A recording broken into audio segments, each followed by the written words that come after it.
ఏపీలో ఒకవైపు గ్రామ వార్డు సచివాలయాల ప్రక్షాళన, ఉద్యోగుల హేతుబద్ధీకరణకు ప్రభుత్వం చురుగ్గా పావులు కదుపుతోంది.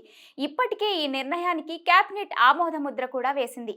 అదే సమయంలో పంచాయతీరాజ్ శాఖ మంత్రిగా ఉన్న డిప్యూటీ సీఎం పవన్ కళ్యాణ్ మరో కీలక నిర్ణయం తీసుకున్నారు. పంచాయతీరాజ్ శాఖ సమీక్షలో అధికారులకు కీలక ఆదేశాలిచ్చారు.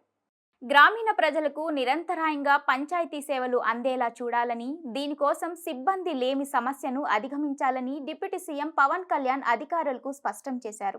ఇందుకోసం పంచాయతీరాజ్ శాఖ పరిధిలోని గ్రామ పంచాయతీల క్లస్టర్ విధానంలో మార్పులు చేపట్టి కొత్త మార్గదర్శకాలను రూపొందించాలని ఆదేశించారు.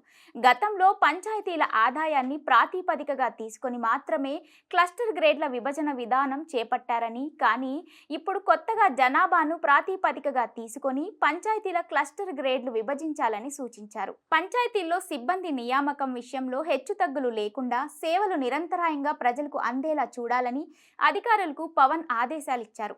ఆదాయం ఎక్కువగా ఉన్న పంచాయతీల్లో జనాభా తక్కువగా ఉండి, ఆదాయం తక్కువగా ఉన్న పంచాయతీల్లో జనాభా ఎక్కువగా ఉండే పరిస్థితుల్లో పాత క్లస్టర్ వ్యవస్థ వల్ల సిబ్బంది నియామకం విషయంలో తలెత్తుతున్న ఇబ్బందులపై పవన్ చర్చించారు.